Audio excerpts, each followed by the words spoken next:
West Tigers fans, another home game as the boys head out west to Campbelltown again as we take on the Brisbane Broncos. Let's preview that game on the WestsLife Podcast.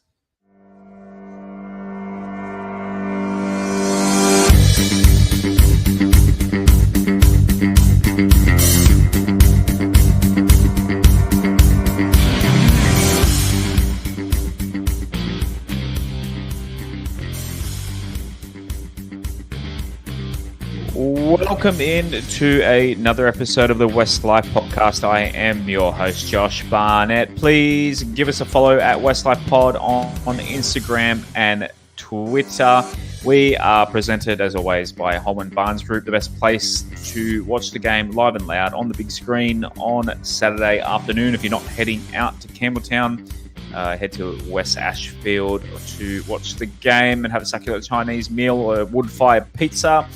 Shouts to all our loyal YouTube tuner-inners coming in for another live on a Tuesday night this week. We apologise, but just with obviously Anzac Day on Thursday, we thought we'd go Tuesday. That way you got a Wednesday work day to head in the long weekend with an extra podcast. If you missed last night's show, we broke down the Panthers game, so be sure to check that one out as well.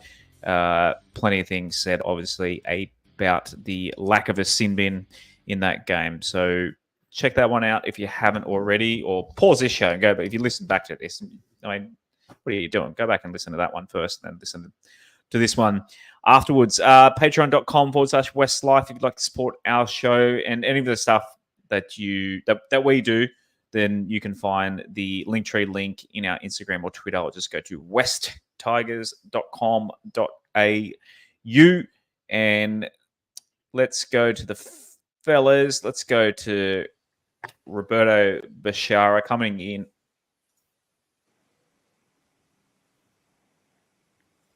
Did we just lose Josh? Yeah, we lost the phone version of Josh. Well, I'll say good evening to everyone. I hope you're all well. Quick backup from last night, obviously. So we'll be discussing the preview, the changes to both teams. You won't believe who the referee is this week.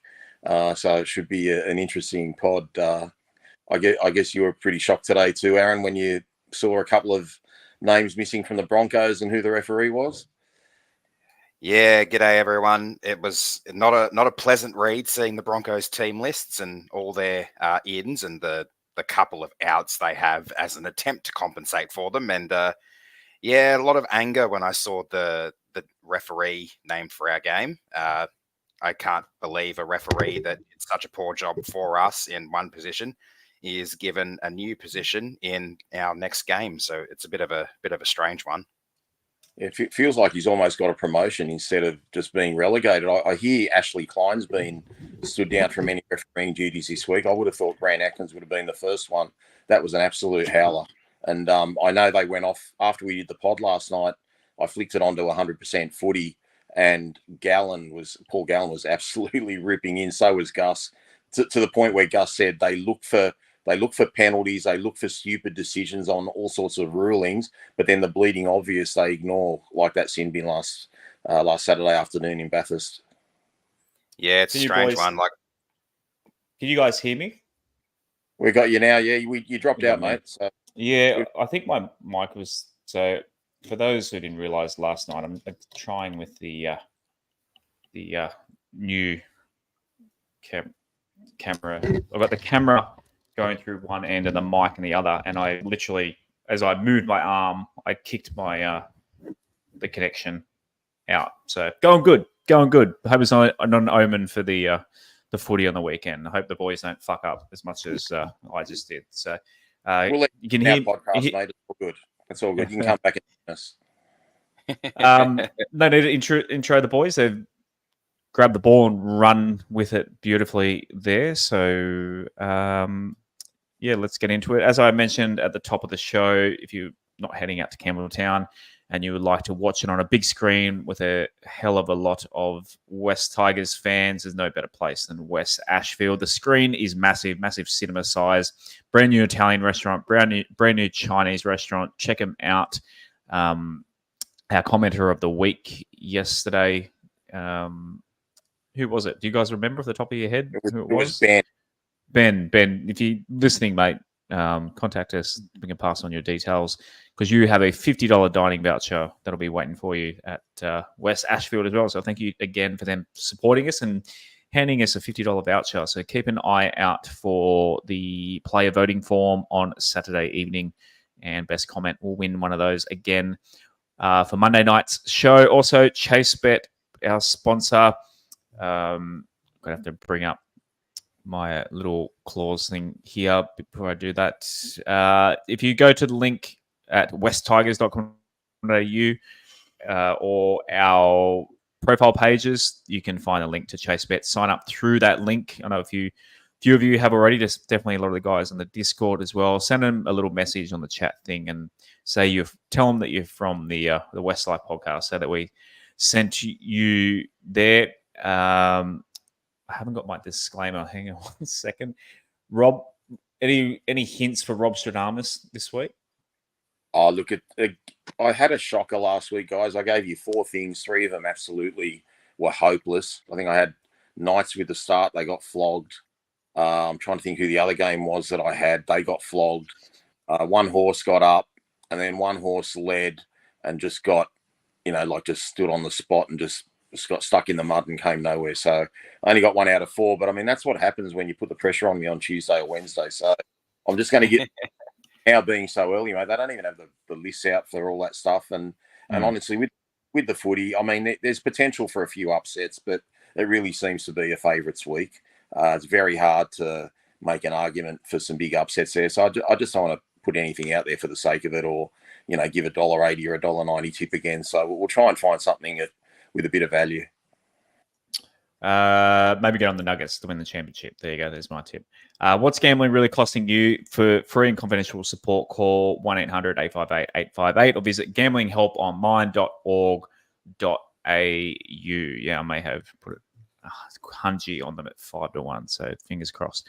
Righto, the only bit of news that I could find, again, being Tuesday and be so few leaks coming out of the club these days, it's not much, news or speculation to talk about with the club. The only thing I could find is they have a bus leaving Concord at, 9:30 a.m. So if you go to the Zurich Centre, leave your car there.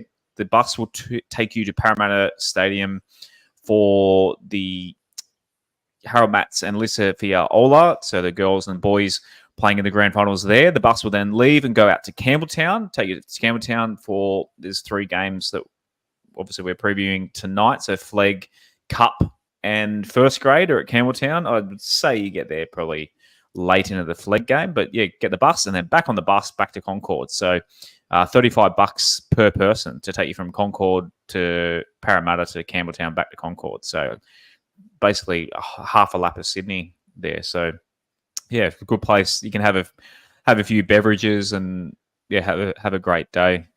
As I'm assuming you're heading out to Parramatta on Saturday to watch the girls and boys. I'd love to, but I wasn't sure I'd be able to make it with travel and getting there and everything like that, going here, there, and everywhere. So I think I'm probably just going to stick to watching the stream of the girls' game in particular, and then heading out to Campbelltown from there. The New South Wales Rugby League app, I believe. But obviously we'll talk about those games. We'll talk about first grade first. Take us through the team list, Mr.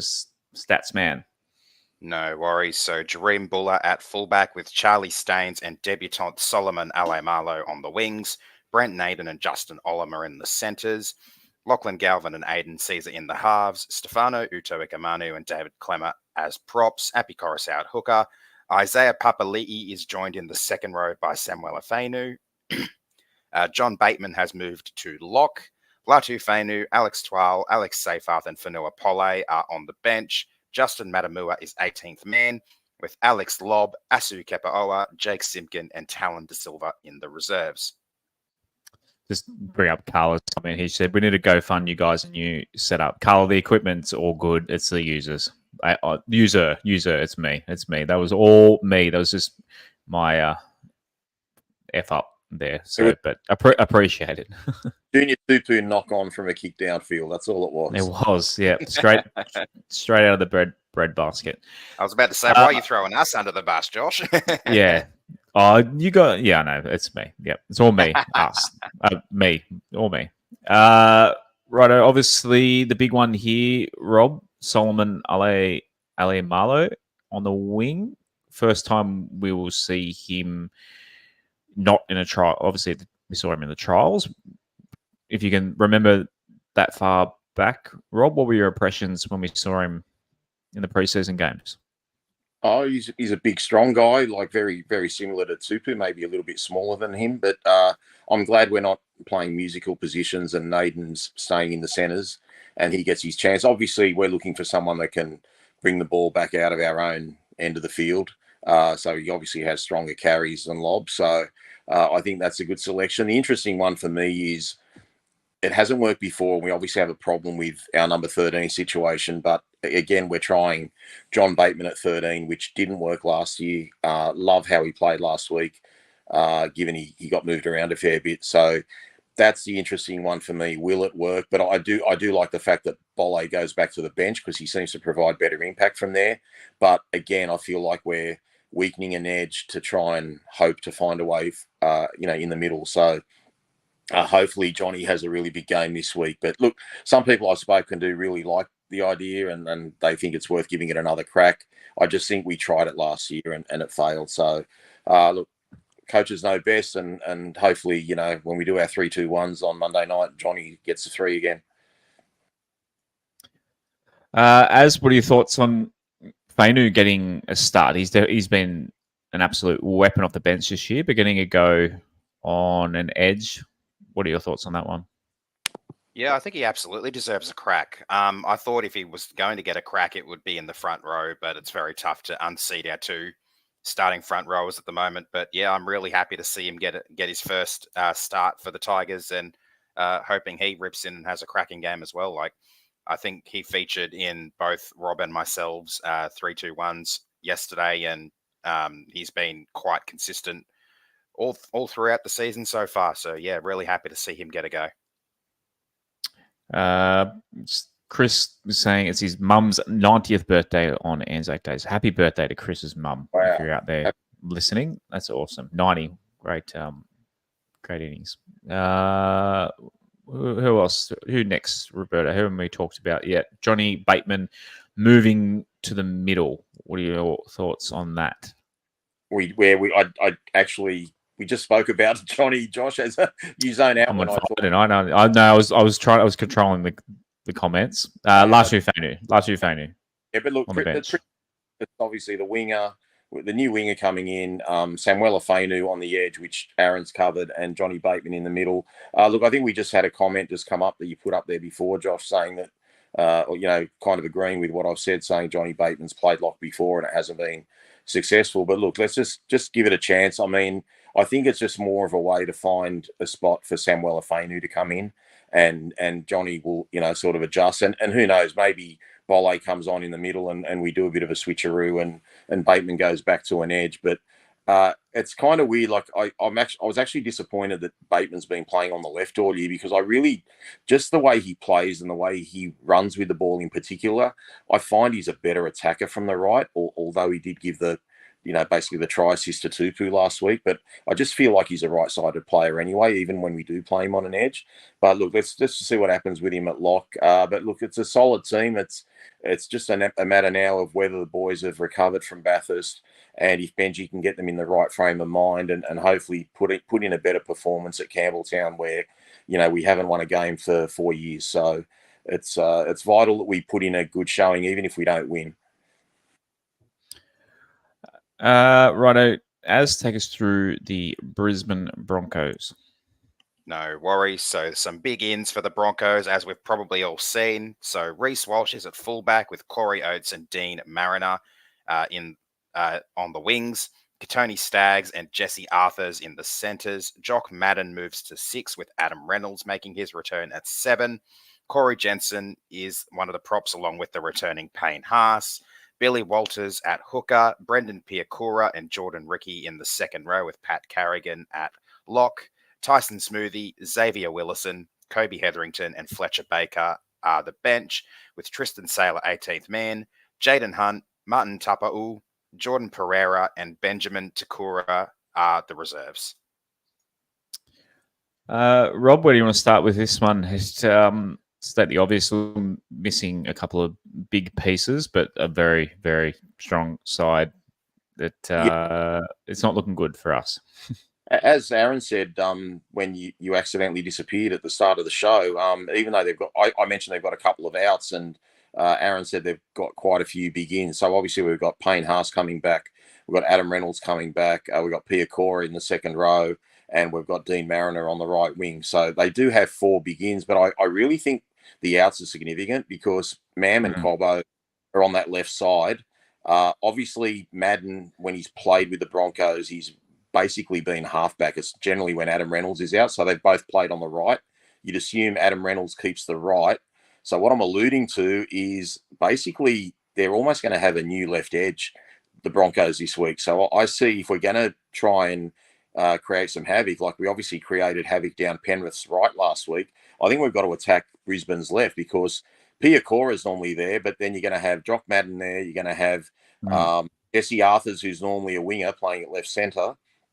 And you're going to have old man Corey Oates on the left wing. So hopefully we can just expose the fact that they haven't played many games together with each other on that left edge. But, you know, their pack is still big and strong, and they've still got a lot of speed.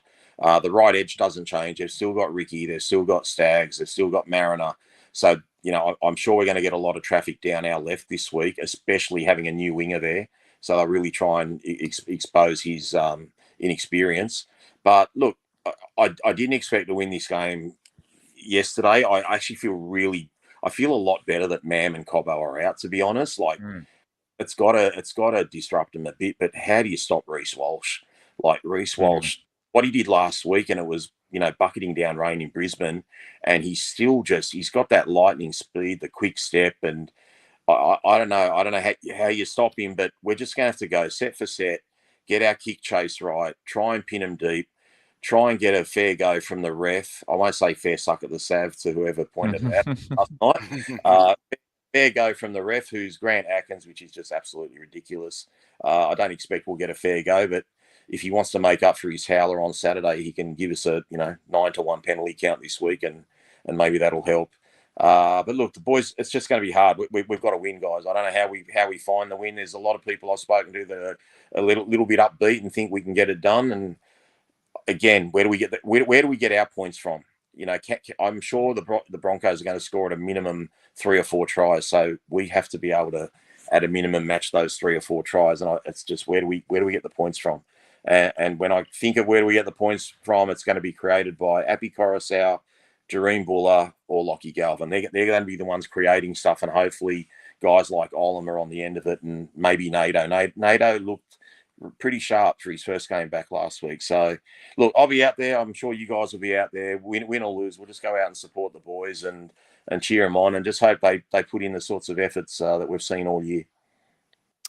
You said our right side, so that's Papali'i's side, isn't it? The right side?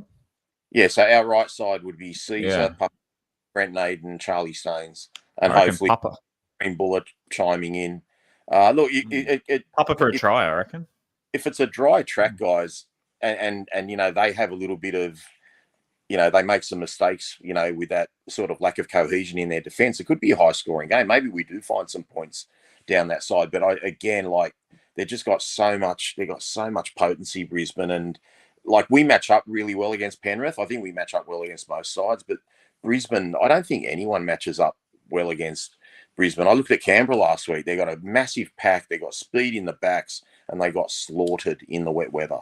So hopefully the Broncos take us a little bit lightly, but I'm definitely glad Cobbo and Mam are out, because it could have been a big score if they were there. Still might be, but I feel a little bit better about them being out. As our old friend Jock Madden, he's played a bit of first grade lately. What have your impressions been of him? He hasn't been too bad. I don't think we've seen some of his best footy. Obviously, his time in first grade has been very interrupted because for the most part, he's only been playing when Adam Reynolds has been out. But this is a combination that I don't think we've seen very much of in the halves with Jock and Adam. So there's potentially a bit of rust there, a little bit of unsure what the other might be doing. But obviously, Reynolds steers the ship and his kicking game is very dangerous. So Jock only has to play off the back of that and run the support plays and things of that nature. Righto, Stats Man, have you got anything for us for this game? I do. So you know how we like to joke around about things that can only happen to the Tigers, like we had that incident on Saturday.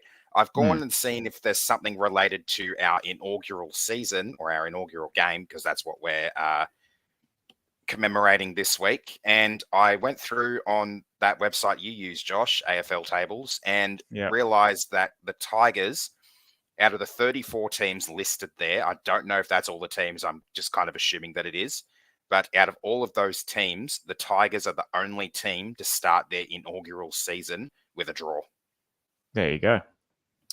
Actually, yeah, I think I've mentioned it on the show before. I actually missed that game because I was at the inaugural Northern Eagles game in Gosford, and it was the year 2000, so it wasn't like I could watch it on my phone or had to find out the score basically afterwards. So I actually missed that. I was at would have been no Golden Point as well, I think, back in those days too. No, that only came in the mid 2000s, didn't it? Yeah. Was it?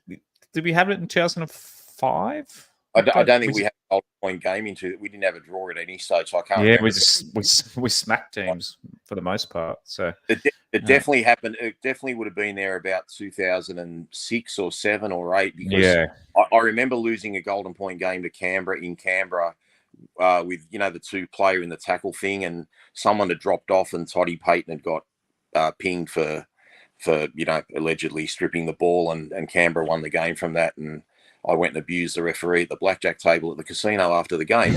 But anyway, 2000, somewhere between 2006 and 2008, that there was Golden Point for sure, because that's when that game happened. But yeah, I've just found it. I just found it, Rob. 2003. Was it 3? Was it? So it's before the NRL introduced the Golden Point rule in 2003, where a match goes into extra time if scores are level at the end of regular time. It's been sorry. I thought you were talking about the Canberra game. Okay. No. Okay. So it came in 2003. I think I found interesting when I did obviously I got the previous games up on the screen, is we don't play them twice a year very often. So 2013, I have to go all the way back to 2013. We played them twice, and only in 2005. 2005 was a semi, so we only played them once in the regular season. 2004, 2003, 2000. So we had 2, 3, 4. We played them twice. That's when they were the best fucking team one of the best teams in the world. They were pretty dominant. I guess I was tapering off a little bit. It was the late 90s, early 2000s. The Broncos. I mean, 2006 they won the comp as well, I guess. But early on. They put a number on us in Brisbane the year we won the comp. I think they might have been up something like 40-6 at one stage before we got 3 late tries. So 40-12, yeah. Yeah, so it must have been not long before we went on our run, because that was round what is it? Round 15. So yeah. But we got them back in the semi. Suck shit. And I honestly think we don't play many of the Queensland teams twice a year on a regular basis. I think the only team that we play a lot twice a year is the Cowboys. And I don't think if we played the grand final against them back in 2005, if we played it against, like, say, the Eels, that we'd be playing the Cowboys twice a year. I think it's only because of that grand final, really. And we tend to not get too many double matchups against the Queensland teams. And more often than not, we tend to get the Broncos away. So it's a bit of a change having them at home. I think the last time we had the Broncos at home would have been that 2018. Actually, no, 2020. Yeah, 2020 when they redid the draw, we beat them 48-0. Yeah. So you're right there. So Leichhardt 2020, Campbelltown 2018, and they have to go all the way back to 2014 at Campbelltown. So yeah, it's obviously they don't make the Broncos play against us. Maybe they're afraid of the Thurston theory, where Thurston never beat us in Sydney once. So there you go. I can't say I'm sad about it. It's always tough playing against the Broncos. It's always been tough playing against the Broncos. So Rob Shadamas this week, kind of touched on it earlier in the show. We're a little bit early, and we'll put something up on the socials this week. But I just thought on the top of my head, I mentioned a little bit, you're saying the right edge. I reckon it's Papali's time to get a try, possibly. And you also got Naden out there. So maybe a pass to Charlie Staines will stick as well. Staines would be the big one. I think he's got a fair bit of pace, and he could, certainly outrun Oates if we can turn him around with a kick or something. So, yeah, it could be Papali too. I'm sure we're going to try and do that move where Lockie Galvin puts a grubber kick for Olam like we did against Parramatta. I think you'll find we'll try that a lot, as will Brisbane. But Brisbane have done that against us, and it's worked before as well. I just remembered I flew up for our Broncos game last year, and that was traumatizing. What's that song that they play every time? I moved to Sydney. Was it? There you go. Righto, time for our tips. Let's do the rest of the round. So, first game of the week, which is Anzac Day, is the Wars. I'm just going to bring up the Chase Bet odds here. See what we've got for these games odds wise, but we've all gone the Wars as. Yeah, it's tough to see I think the Warriors are going to really look to bounce back from what was a pretty poor showing against the Dragons in Wollongong last weekend. And the Titans, they're desperate. Everyone knows they're desperate. So I think this one's going to be a lot closer than people expect. But the Warriors get to finally host a Anzac Day game. I hear they've got a very big and very long ceremony in commemoration planned, and I think their team will lift and get the job done. Anything to add on this game, Rob? The Titans. We want the Titans to stay at the bottom of the table, so we really want the Wales to get it done. Oh, definitely. Look, I mean, obviously the Titans are playing better now. They lost the Golden Point game to Canberra and just went down in a high-scoring game to Manly. So they're playing pretty well. The Knights, I think the Warriors, I know I'm probably in the minority here. I don't think they've been good all year. They haven't found last year's form. They've been winning games and they've grinded games out, but they were awful last week after getting off to a great start. So I'd expect New Zealand to bounce back, but again, it's no certainty, and the Titans are desperate. Tom Smith said on Facebook, bring back the Australia v New Zealand Anzac Day. I don't know, the Dragons, that'll take us into the next game, the Dragons Roosters game. The Dragons Roosters at the SFS might be my favourite game of the regular season. That's not a Tigers game. Like, I love that tradition of those two clubs. AFL have, is it Essendon, Collingwood? Yep. Yes. Yeah, I quite like the traditional Anzac game. Two old traditional Sydney clubs playing against each other. They're always really good games. I've been to quite a few of them back in the day. Remember, like, Matthew Head kicking a winning sideline conversion from memory back in the day. Cooper try or something.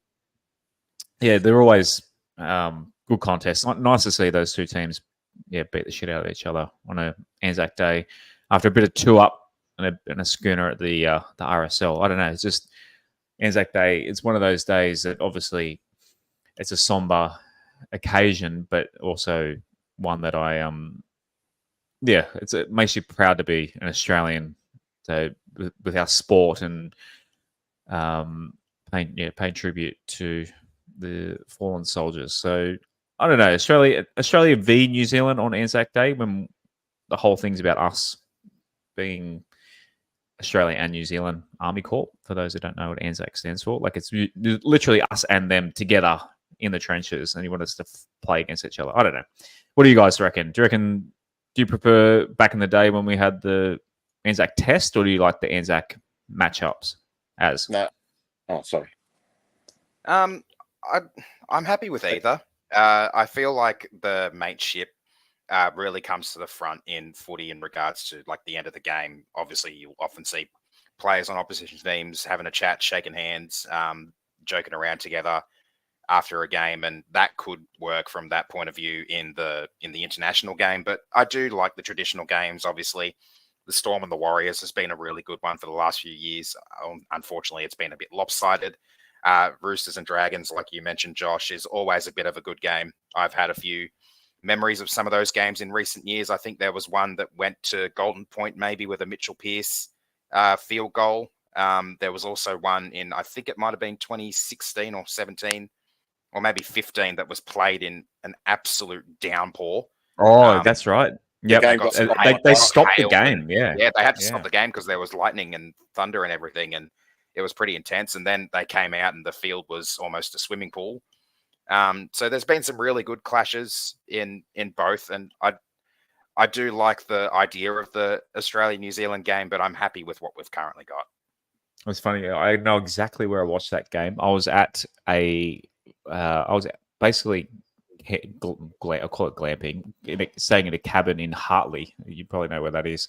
I know exactly where I was. I had to walk down to watch it on a tiny little TV in the common room of the campsite. I was sitting there watching myself, and obviously being past the mountains, it was, from memory, it was sunny.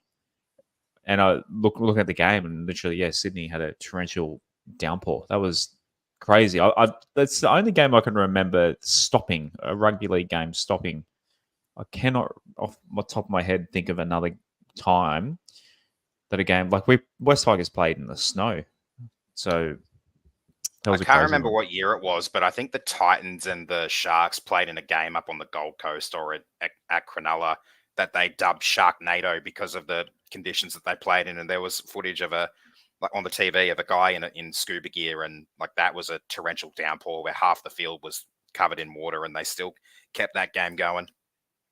Joshua, shouts to Josh on Facebook. Say, great story, Josh. It was a shit story. I know. Thanks, man. As I was telling it, I was like, how am I going to end this? How am I going to add some spice to this? It was a shit story. I'm sorry. Do we know why the New Zealand and Melbourne game has been abandoned from Anzac Day? Yeah, so the Warriors wanted to host it for a change, but Storm didn't want to give up their hosting rights. So the NRL have basically decided to try and keep both parties happy by giving the Warriors a home game and letting the Storm continue their tradition of hosting a game on Anzac night this time against the Rabbits. Okay, no, they're always difficult, the Storm. Anyway, this game, I'm going Dragons. I'm going upset. I reckon, I don't know, the Dragons, maybe because they smacked us, they scarred me a little bit, but I don't know. I reckon they're playing well at the moment, and this game, like we've talked about, is always a tough contest. I'm going the upset in this one. I'm going Dragons. Rob, you're going Chookies? Oh, look, I've picked the Chookies, but you said you love these Anzac Day games. I'm actually really looking forward to this game because the Roosters always, show up, and the Dragons are playing great football. And just, from a West Tigers point of view, it just shows you, like, you can turn your season around really quickly. Like, the Saints were up by nearly 20 points against the Cowboys 3 or 4 weeks ago and got pumped by the Cowboys, and the Cowboys are looking awful at the moment. So it just doesn't take long to go up or down in rugby league. So hopefully that's a good thing for the Tigers. But yeah, Saints, that was one of the best defensive performances I've seen all year from any team last week against the Warriors. So should be a cracking game. Both teams hate each other. Both fan bases hate each other. So really looking forward to it. So the Storm game, we're all going for the Storms in this one. I mean, pretty confident. The Rabbits have a couple of players coming back, but it's really hard to see them doing too much to this Melbourne outfit, who've been in pretty solid form since their bye. They know how to grind out wins. They know how to thrash teams, and they can score a lot of points. And I just don't see the Bunnies coming quite close enough to that just yet. They'll get a few more troops back over the next few weeks, and they might start looking a little bit better. But for now, I think the Storm at home and the Storm's record against the Rabbits at Amy Park is absolutely bonkers. So, yeah, sticking with the Storm in this one. Yeah, 475, 2.5 start, Rob. For the Bunnies. Yeah, it's bloody good odds for South, because one thing South can do is they can score points. And I know the Storm can rack up a number, but they haven't this year. they're winning all their games in lowish sort of scores. 18-12 last week. I think the Xavier coat hanger that he scored the other week on full time, that was only about 20 something, 22 or 24 points. So if South have got a decent team, they've recalled Cook, they've put Mamazoulis back to the bench. Jai Arrow makes a comeback, so they're desperate. They're playing for their coach. I'm with Aaron. Like I still can't tip against the Storm, but this might be a surprising one. We've all gone Manly up against the Parramatta Eels. Not that I'm sad about it, but the poor Parramatta Eels are struggling right now, Rob. Yeah, look, they are struggling. They don't have a halfback. I mean, they've named Ethan Sanders this week at 5'8". I'm sure he'll really be the 7, and Dylan Brown will be the 6. But I'm not going to take any. I'm not looking at that Northern Territory game. It was 35 degrees at night last week in the Northern Territory. I thought the Dolphins were going to melt. It turned out to be Parramatta that melted. I think they recover. They'll put in a good showing, but I think Manly just have too much attack. But Manly weren't impressive. Like they've leaked 30 odd points to the team coming last in the Titans last week. So it's, I don't know. Like you'd have to say Manly, but again, Parramatta are too good a team to just be down for so long. So, 9.5 start. 9.5 start. It's pretty. I think it'll be close. They've got 2 of Origin props. Like you look at their pack, they've got Junior Paolo, Ryan Regal, Gillard. They got good second rowers. I don't know. They've got a reasonably decent team. Their backline's a bit thin. They got Gutho on old knees. But look, they could fluke an upset, but I think Manly's just might have too many points for Para. Unfortunately, we've all. Sorry, Az, do you have anything to add on Manly? Not too much. I'm expecting Para to bounce back, but I just don't think it's going to be enough against what Manly have shown recently, particularly at home. We obviously saw what they did to the Panthers a few weeks ago at home, and yeah, I'm expecting them to put a bit more pain on Para. Unfortunately, we're all going. Not unfortunately, it doesn't matter. Look, we all want the Tigers to win, but we're all tipping the Broncos. It's going to be very, very tough. I don't think too many people will hate us for tipping the Broncos this week. I just realised the Doggies have the bye this week, and we've got them next week. We keep following the bye. What the F's going on with the draw this year? That was Para last year. Yeah, anyway. I don't know if you realised as and looking at the draw. Did you? We've previewed the draw. I didn't realise we were following the bye so much this year. No, that's not something I really paid attention to, but probably for next year's draw release, I'll actually do that and see how many times we play opponents after a bye. But yeah, it's a bit of an unfortunate one. Although in saying that, a lot of the time teams have come back from byes this year looking a little bit. You said that last week. Slack, yeah, and we started good. They got good, the Panthers, but we started good, and obviously we'll talk more about that when it comes to previewing the Bulldogs next week. But you never know. Yeah, $4.20 the Broncos on Chase Bet, 13.5 start. Rob, do you reckon we can keep it 1 to 12? $4.20. You mean we're $4.20, not the Broncos? Us against the Broncos. Sorry. Yeah. Sorry. Yeah. No. Look, I mean, I don't know. I think it's just really hard to keep backing up after losses, and I think we put a lot into that game. I don't know. It depends how our debutante goes. Depends how Samuela goes on the right edge. Depends how Bateman goes in the middle. But I think it actually helps that it is a home game. I know it's Campbelltown. We haven't had much luck there, but I think they'll feel obliged to get up, and it's a real test for Benji to see what he can do with the squad and see if he can keep them motivated. Papa's $5.50 for an anytime try scorer. Might have a crack at that on Saturday. Anything to add on Tigers Broncos? We've obviously talked a lot about it as. Yeah, I decided I was going to go for the Broncos when I saw all the ins. Obviously, Payne Haas is their engine room leader, and Adam Reynolds, you know how devastating his kicking game can be. I can't remember which game it was, but he put an absolute masterclass with the kicking. It might have been the derby against the Cowboys. But yeah, they're a very dangerous team. A lot to play for them. They've only just managed to find their way back into the 8, and they should be too good for us if they're if they're any chance of getting back to the grand final, which they want to, they should be too good for us. But yeah, it's tough to see us getting the win. Obviously, I hope we can score a few more points than we did last week and keep it competitive and keep it close. But yeah, I feel like I have to tip the Broncos for this one. Dougie on the YouTube stream said he attended the Keith Barnes funeral today. Rest in peace, Golden Boots. Rob, you obviously knew Keith Barnes pretty well, but you attended today.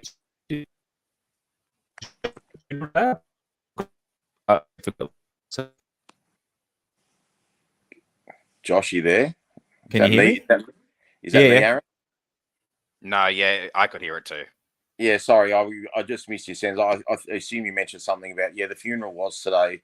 The wake was at the SCG. Unfortunately, I couldn't attend. I had a medical appointment that I'd been waiting on 6 weeks that I couldn't get out of, which was ridiculous. I got a reminder about it yesterday.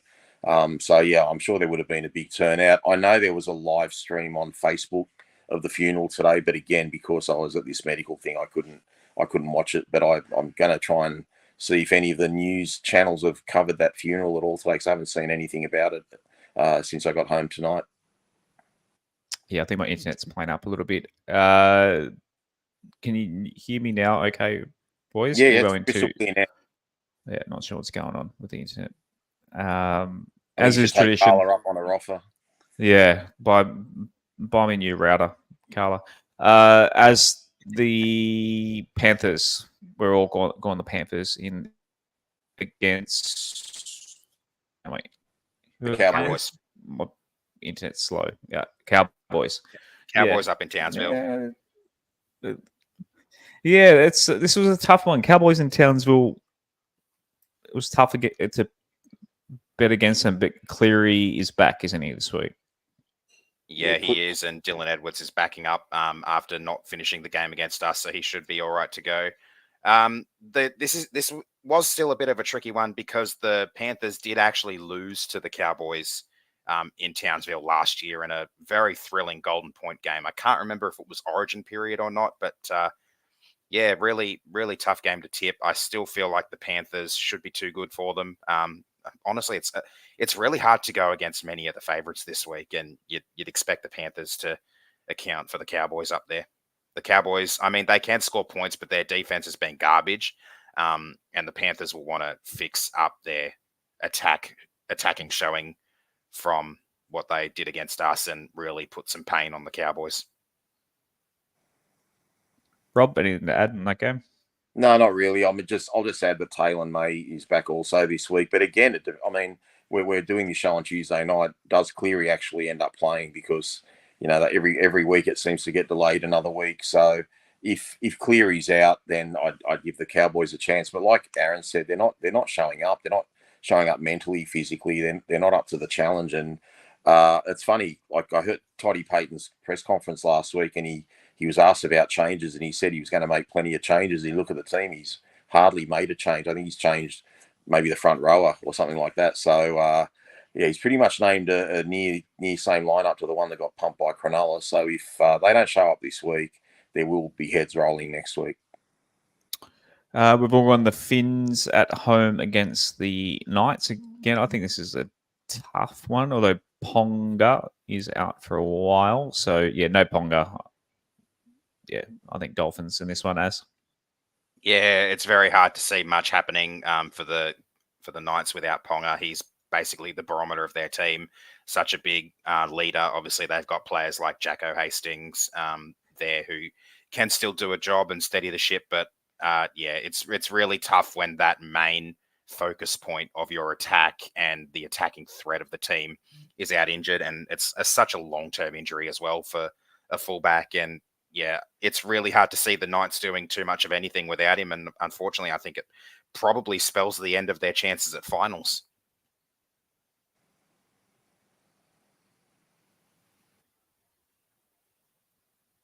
He'll be up then still, won't he? Sorry, we didn't quite catch what you said there, Josh. Yeah, we only caught the last 5 words or so. I said, so, as is tradition. Can you hear me okay? Yeah, it's still cutting out a little bit, but I'll jump in, Josh, while you sort that out. Look, obviously, Kalen Ponga being out's huge. I think the Dolphins will win, but I actually think this will be a really tight game. The Knights have got a new guy in there called David Armstrong playing fullback. I don't know anything about him, but they've finally settled on Jacko Hastings and Gamble to be their halves combination. And if they don't fire this week, I mean, their coach is going to be under pressure again, even though they've only extended his contract last year. So the Dolphins normally don't blow teams away. I think last week was an exception because of the heat and just the way Parramatta capitulated themselves. So I think this will be a tight game and could go either way. But again, you have to tip the Dolphins given that they won and the Knights, lost heavily to the Canterbury Bulldogs last week. I think I've got it sorted, boys. Am I sounding better now? Yeah, there's a little bit of a change there. Righto, last game, Sharkies and Raiders. We all tipped Sharkies in this one, Rob.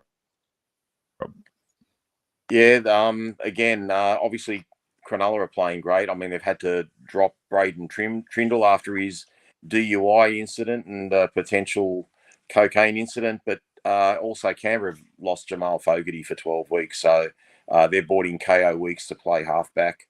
Most of the rest of their team is pretty settled, although I know they have got a new second rower, Canberra, whose name escapes me. But yeah, look, hard to go past Cronulla. But, Canberra always show up at home. So again, I don't think this will be a one-way thrashing. I think it'll be a tight game. Canberra will fire early, but you'd think Cronulla's just got a little bit too much class and points in them. Being in Canberra, I was very tempted to take Canberra. I was thinking I was this close to tipping Canberra, so if Canberra win, I'll be a bit annoyed because I literally had my finger on the button ready to tip Canberra because, as I always say, if in a bit of doubt, I go home game. So, anything to add on this one? Yeah, not too much to add. I honestly feel like other than potentially the Dragons, this is the closest game to an upset being possible, but Sharks should be too good. Just on the Sharks, I know I'm not a massive fan of them, but I just want to mention, obviously, with the retirement of Dale Finucane today. Yes, well done. A massive loss to the game. One of those good guys that no matter who he played for, you always wanted to support them. A shame he's had to retire early due to concussion, but I do hope he has a great retirement and succeeds in whatever he decides to do next. Righto, on to New South Wales Cup. So, as I mentioned at the top, when we're talking about the West Tigers bus leaving Concord, the New South Wales Cup and Jersey Flag will be before first grade. So, New South Wales Cup are at 3:00. They're playing the Bears. I feel like we played the Bears a couple of weeks ago when we did at North Sydney. Yeah, that's come around quick. Solomona got off those two charges. Yeah. So yeah, playing the Bears again. Destroyed by what's his name, Fitzgibbon. Just looking at the team list. Yeah, it's as you said last night's show, Rob. The big loss of the Panthers with so many players playing. Like returning the first grade and players going down to New South Wales Cup. Like on paper, we've got plenty of talent there. So we'll see if they can do something against the Bears. But yeah, they did get smacked. At least they'd have to play against big Nelson Solomona. Yeah, like they did last time. So I'm sure Alan Fitzgibbon, former Magpie, will be keen to score meat pies against us, though. Jersey Flag is at 120 Campbelltown. So yeah, 3 games back to back. How good, Rob? Yeah, it's fantastic. I'm actually going to try and get out early this week and catch all the games. So, that's how I was brought up as a kid, seeing a couple of games. I'd like to see that happen more regularly instead of just being a one-off. But I'm not sure what the fixtures are like for the rest of the year. Maybe we can go into it next week with Aaron. But it'd be good to have a couple of games before every first grade game. At least you get some value for money and you get to know what other players in the club play like and look like. I'm not really a fan of watching live streams of lower grades at home, so it'd just be nice to get out there and enjoy the atmosphere and cheer the team on. What always blows me away looking at the old footage back in it was under 21s, wasn't it, back in the day? Under 23s or third grade. 23s. Wow, okay. But your number system, so the numbers would run into the next game. So your second graders would be basically 18, 19, 20. So they'd all have big double digits on the Correct. back. So it's Correct. just as a long-time campaigner of pick your own number, I like that helps my argument because you can watch those games and they weren't wearing 1 to 17. So always, because you always see jerseys pop up for sale and they have like a big, massive double-digit number on them, which is pretty cool. So they keep that jersey if they came into play first grade as well. So they'd actually have like that same number. So you knew exactly who it was if it was. Yeah, but as you said, like obviously the numbering system changed with the props, but back in the day, like the prop for third grade would be like number 39 or whatever it was. So yeah, it's just crazy how large the numbers were. So did you keep your own number the whole season? Like in English? No, not the whole season, but for the day. So like, right. I mean, I'm just referring to the big league, which was kind of the official program back then, and you'd have your reserve grade or your third grade or under 23s, whatever you prefer to call it. And you used to have to play in reserve grade at least half a game to be eligible to be on the bench for first grade. So That's crazy. You actually didn't know who the bench was going to be sometimes, but you had obviously a few different people to choose from. But yeah, you kind of it actually just made reserve grade really interesting as well. So yeah, it was good, and you got to know every player, and you got to see what their form was like and who deserved to be promoted and who didn't. And back in the day, like you had some great names in reserve grade as well, and players didn't sort of just go and retire like they do now. They'd finish off their career in reserve grade, and I'm going back to legends like Arthur Beetson, who finished off in reserve grade for Parramatta. So you look at the old reserve grade lists from the big league, and you just think, wow, there were some great players there. Interesting. Good little history.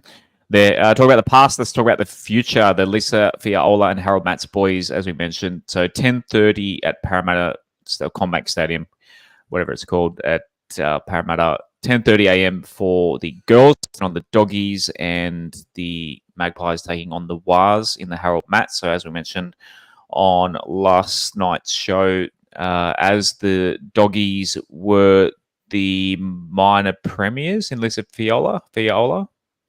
Yeah, they were. They won all 8 of their games by an average margin of, I think it was 52 plus points. So they were knocking off all comers. They were absolutely demolishing everyone. They had a much closer win against the Knights in the semi. But yeah, they are a very tough and dangerous team.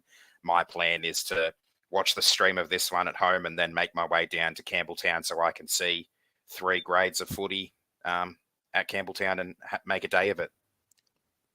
Beautiful. And the Harold Matts Magpies are at midday after the girls. So it's possible to, but they're doing it on the bus. So it's possible go to Parramatta in the morning and then head out to Campbelltown in the afternoon. What a Saturday of West Tigers footy. Patreon time. I'm going to have to turn my camera. Do you want me to do the reading if you're having audio difficulties? You're the star of the show tonight, as I've been absolutely rubbish. So if you can bring up the Discord, see what the guys have got. I haven't got my phone active at the moment. So patreon.com/WestsLife if you want to support the show and join us in the Discord as well. That's been popping off today. Chatting NBA this afternoon was fun. The guys talk Premier League in the morning. I always see there's a soccer channel as well. All sorts of fun things going on. And obviously during the West Tigers game, it's like Twitter but without dickheads, essentially. Go ahead, Az. All right, so yesterday we had from Big Red Fan Club, aka Riff Raff, going to call it early, got a feeling about this week, celebrating our first match. There will be plenty of the old boys around that Benji has been trying to build around. Cambo should have a good crowd. Broncos will be cocky, may not win, but I got a feeling we'll be in it. And I do agree with Riff Raff. I do hope we get a nice big crowd out at Campbelltown again. Support the boys, support all 3 grades if you can make it. Shane Coet from yesterday as well said, I hope we still get a decent crowd at Cambo this week. The boys deserve it. The season isn't over by any means. Penrith didn't smash us and neither will Brisbane. Let's pump back up. And new entrant, who joined the Discord yesterday, Craig Aquilina. Welcome, Craig. posted, our bench looks better than the Drongos, but will be interesting to see how our starting forwards fare, especially with the changes. If we can shut down Walsh and kick to the corners early, we may have a slim chance of not getting smoked. The word drongo, Rob, I keep going to you for history lessons. Did Australians ever actually use that word? Because definitely grew up in the 90s, we never used it. There's plenty of words that we used in the 90s, Australian words that aren't really around anymore. Was it actually something people said back in the day? Like not my era, but when I was a kid, I heard people of my parents' age. Yeah, drongo. Yeah, you're drongo. A big one. It's like an Aussie bogan one now, isn't it? The drongo. I just thought it was an Aussie, like it was just something that the Americans made up that we said. So we did actually. It was actually a thing. Pretty a big one. Big one with from growing up in the 90s. A big one. Especially my mum would use was calling Andrew Eddinghausen a spunk. Oh, he's such a spunk. That's gone away. That's gone away. It extended to spunk bubble for a while, but yeah. Spunk bubble. I've never heard of that. That sounds a bit wrong now. Just telling you what some words were. Yeah, and probably some words that should be left in the past as well. Enough of the past. Let's talk about the future. So on Monday, 8:30 p.m., back to normal broadcasting next week. Hopefully reviewing a win for the boys over the Broncos. But look, we'll see.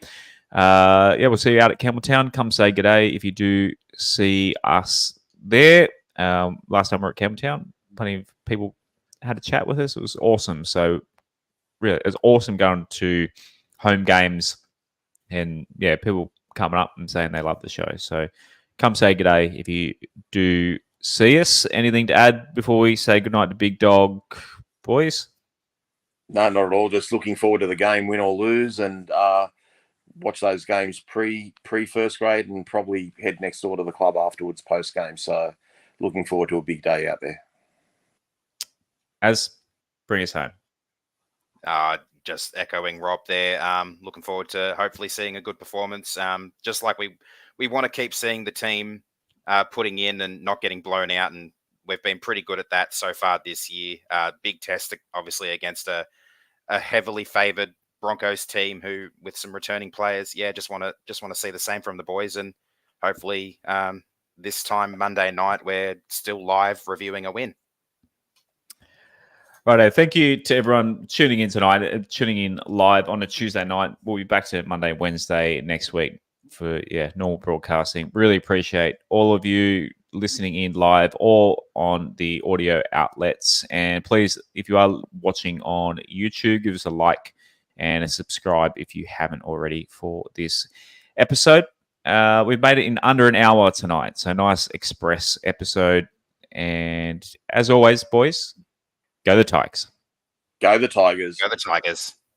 Thanks for listening to another episode of the WestsLife Podcast. Please follow us at WestsLife Pod on Instagram and Twitter, and facebook.com/WestsLife Pod. You can also support and take part in the show at patreon.com/WestsLife, and give us a subscribe on YouTube and turn notifications on. We'll see you again next time on another episode of the WestsLife Podcast.